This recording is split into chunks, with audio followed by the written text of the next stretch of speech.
Hey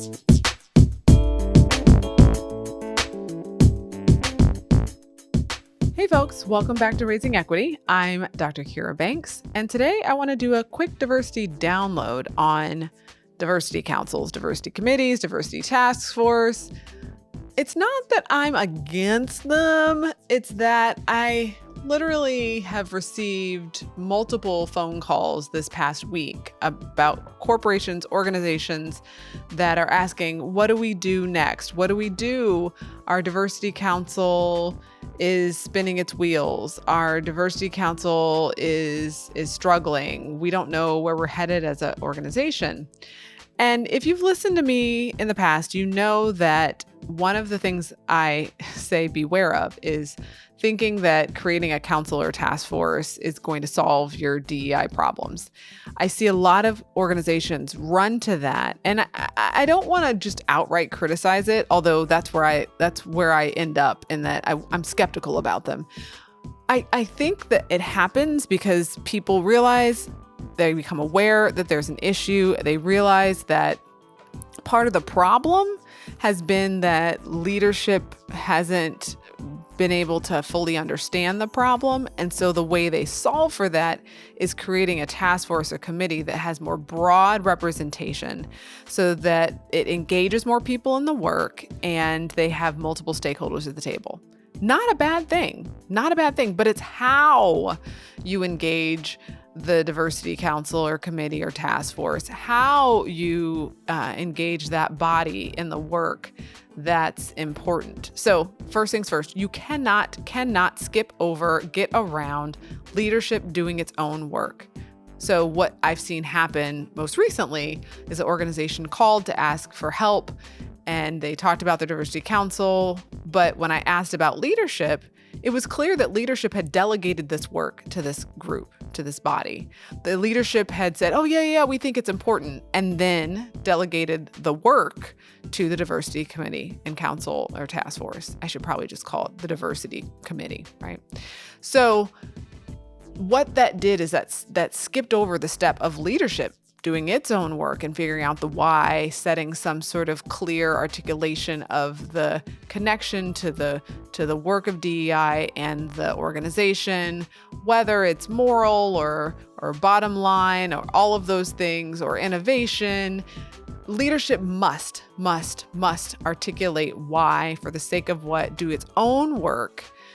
Because if not, you end up throwing together a diversity council, and then the diversity council has to spend its time convincing leadership to invest money or in a consultant or some sort of efforts or initiatives. It has to figure out how to translate what maybe the people on that committee know to have it be palpable or palatable to leadership.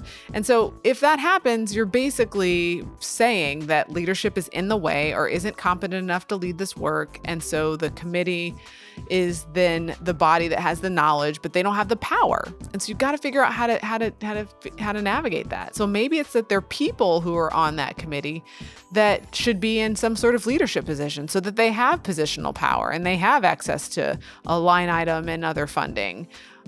Maybe it's telling you that you need to think about how to train people who are in leadership positions so that when they get to that position, they have already integrated DEI into their work, and it's not just a standalone, a siloed topic that is only something that someone who has that title or is on this task force does or knows. It could mean all sorts of things, but I say all that to say, if you find yourself 2 years, 3 years down the road of the work, quote unquote, and the diversity council spinning its wheels, oftentimes what that means is that leadership hasn't done its work to set the framework and to set the vision, to give a clear charge for what that committee is tasked to do. So with all that, I would just say, I want you to beware of why councils get created and how they get utilized in DEI work. Because more often than not, I see leadership abdicating responsibility to these task force, but the task force not having, one, the positional power, or two, the financial power to make whatever they want to do happen.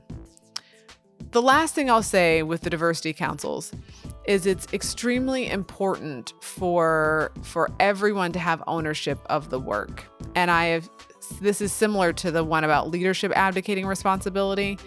But I've seen it happen in organizations where the work is stalled. And so then because that responsibility has been abdicated, it now becomes the diversity council or task force's fault that it's not happening. And so then it's this weird thing where people feel like it proves the point that this work isn't important or isn't happening because the council is not doing well or is stalled or is struggling, rather than realizing that it's actually a systems problem. It's the way that the organization is approaching the work.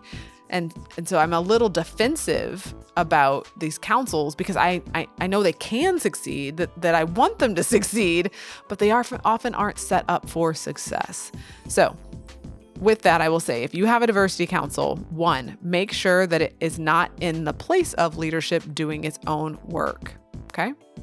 2, make sure that it has the positional and financial power to influence policy. That could mean having leadership sit on the council.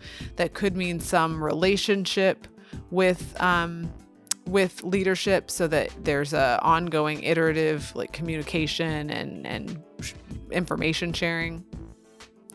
And then 3, make sure that it's leadership that is articulating and communicating how the DEI goals are progressing in the organization. Don't put that responsibility solely on the DEI committee. I understand that some people do that to kind of feel like they're sharing the air. And of course, as leadership, you don't want to take responsibility like you've done all this work. But again, it in a way protects that committee if the communication is either a both and, happening from leadership in partnership with the committee, or happening from leadership with clear kind of pointing at the committee as the work that they're doing, but also sharing what work the leadership team is doing, right? So that it's one among many things that are happening in the organization. The reason I say that is I don't want that committee to become the place where all blame gets laid when things don't go well, because that's not the body that should be responsible for this work. It can be a body that is helpful and facilitating of this work.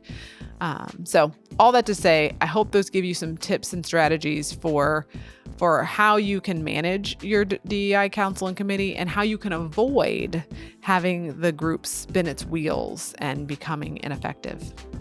So thanks for joining me. You can find me anywhere you find your podcast. You can also find me on Instagram and Facebook at Dr. Kira Banks, on Twitter at Kira Banks. And thanks for joining me on Raising Equity.